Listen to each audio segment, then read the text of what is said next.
حضرت عمر فاروق رضی اللہ تعالیٰ عنہ مکہ مکرمہ میں پیدا ہوئے۔ آپ رضی اللہ عنہ کی کنیت ابو حفص تھی۔ نبوت کے چھٹے سال 27 برس کی عمر میں مشرف با اسلام ہوئے۔ اسلام قبول کرنے سے قبل ہی وہ ایک معزز، پڑھے لکھے، بہادر، دلیر، معاملہ فہم ہونے کے ناطے عزت کی نگاہ سے دیکھے جاتے تھے۔ انہیں رسول صلی اللہ علیہ وآلہ وسلم کے سسر ہونے کا اعزاز بھی حاصل ہے۔ حق و باطل میں بہترین انداز میں تمیز کرنے والے تھے۔ اس بنا پر رسول صلی اللہ علیہ وآلہ وسلم نے انہیں فاروق کے لقب سے نوازا۔ ان کے اسلام لانے سے دین کو خوب تقویت و مضبوطی ملی۔ مسلمان جو پہلے چھپ کر نماز پڑھتے تھے، حضرت عمر رضی اللہ تعالیٰ عنہ کے قبول اسلام کے بعد مسجد الحرام میں علانیہ نماز کرانے لگے۔ حضرت علی رضی اللہ تعالیٰ عنہ نے ایک مرتبہ فرمایا کہ میرے علم کے مطابق ہر ایک نے چھپ کر ہجرت کی، صرف عمر بن خطاب رضی اللہ تعالیٰ عنہ ایسے ہیں جنہوں نے علی الاعلان ہجرت کی۔ انہوں نے باقاعدہ کفار کو للکارا کہ کوئی انہیں ہجرت سے روک سکتا ہے تو روک لے، لیکن عمر رضی اللہ تعالیٰ عنہ سے لڑنا اپنی جان کو خطرے میں ڈالنے کے برابر تھا۔ کفار ان سے خوف کھاتے تھے اور انہیں اللہ پاک کا خوف رہتا۔ کثرت سے رونے کی وجہ سے چہرے پہ دو سیاہ لکیریں سی بن گئی تھیں۔ حضرت ابو بکر صدیق رضی اللہ تعالیٰ عنہ کی وفات کے بعد آپ رضی اللہ عنہ ہی مسلمانوں کے خلیفہ بنے۔ حضرت ابو امامہ سہل بن حنیف رضی اللہ تعالیٰ عنہ فرماتے ہیں کہ ایک زمانے تک حضرت عمر رضی اللہ تعالیٰ عنہ نے بیت المال سے کچھ نہ لیا۔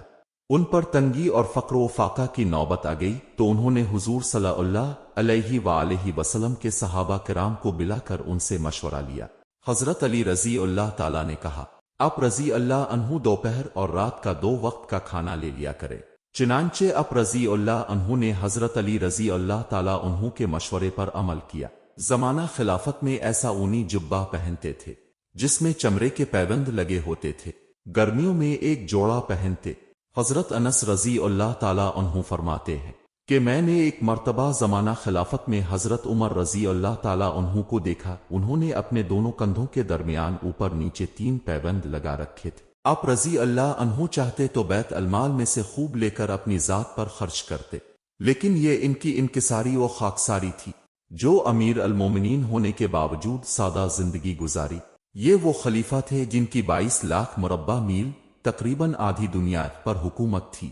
آپ رضی اللہ عنہ کے دور حکومت میں جن ملکوں اور علاقوں کو فتح کر کے ان پر اسلام کا پرچم لہرایا گیا، ان میں عراق، شام، دمشق، حمص، یرموک، بیت المقدس، کساریہ، تکریت، خوزستان، آذربائیجان، طبرستان، آرمینیہ، فارس، کرمان، سیستان، مکران، خراسان، مصر، سکندریہ سمیت دیگر علاقے شامل ہیں۔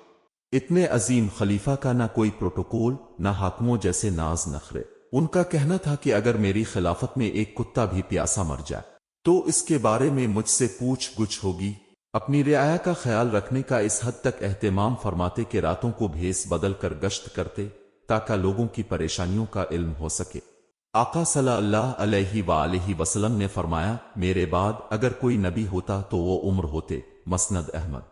ذوالحج کے آخری دنوں میں ایک فارسی غلام ابو لولو نے آپ رضی اللہ عنہ پر دوران نماز حملہ کیا۔ چند دن زخمی رہ کر انہوں نے جس ہجری کیلنڈر کا آغاز کیا، اس کی 1 تاریخ کو ہی شہید ہو کر حضور صلی اللہ علیہ وآلہ وسلم کی لحد مبارک کے برابر میں دفن ہوئے۔